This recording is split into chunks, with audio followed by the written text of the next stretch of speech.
আজ আমি তোমাদের সাথে শেয়ার করব খুবই জুসি আর টেস্টি একটা ভেজ মোমো রেসিপি, যেটা খেতে হবে দুর্দান্ত আর বানাতে হবে খুবই সহজ। তো চলো রেসিপিতে যাওয়া যাক।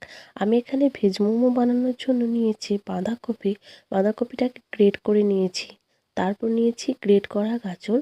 অল্প সামান্য নুন দিয়ে কিছুক্ষণের জন্য এটাকে আমি রেস্টে রেখে দিয়েছিলাম। তারপর জল নিংড়ে নিয়েছি। তারপরে দিয়ে দিলাম কুচনো পেঁয়াজ, গ্রেট করা আদা রসুন, কুচনো কাঁচা লঙ্কা, ধনেপাতা, গোলমরিচের গুঁড়ো, লেবুর রস আর সয়া সস দিয়ে খুব ভালো করে হাতের সাহায্যে মেখে নিয়ে দিলাম কাশ্মীরি লঙ্কার গুঁড়ো আর ঝাল লঙ্কার গুঁড়ো দিয়ে পুরটাকে কিছুক্ষণের জন্য রেস্টে রেখে দেব। তারপর অল্প সামান্য আটাতে লবণ ও জল দিয়ে একটু শক্ত করে আমি মেখে নিয়েছি। তারপর অল্প সামান্য লেচি কেটে এইভাবে সবগুলোকে আমি বেলে নেব। তারপর 1 চামচ পুর দিয়ে যেভাবে শাড়ির কুচি করে ওইভাবে আমি মোমোগুলোকে বানিয়ে নেব। তো এভাবে আমি 2 রকম মোমো তোমাদেরকে করে দেখিয়ে দিচ্ছি।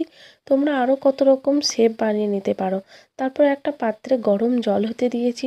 তার ওপর দিয়ে একটা ফুটো বাসন দিয়ে তার মধ্যে অল্প সামান্য সাদা তেল ব্রাশ করে সব মোমোগুলোকে দিয়ে দিয়েছি। তার মোমোগুলো ওপর দিয়ে অল্প সামান্য সাদা তেল দিয়ে দিয়েছি। তারপর একটা ঢাকা চাপা দিয়ে 10 মিনিট মতো আমি স্টিম হতে দিয়েছিলাম। এভাবে খুব সহজে আমি মোমোগুলো বানিয়ে নিয়েছি।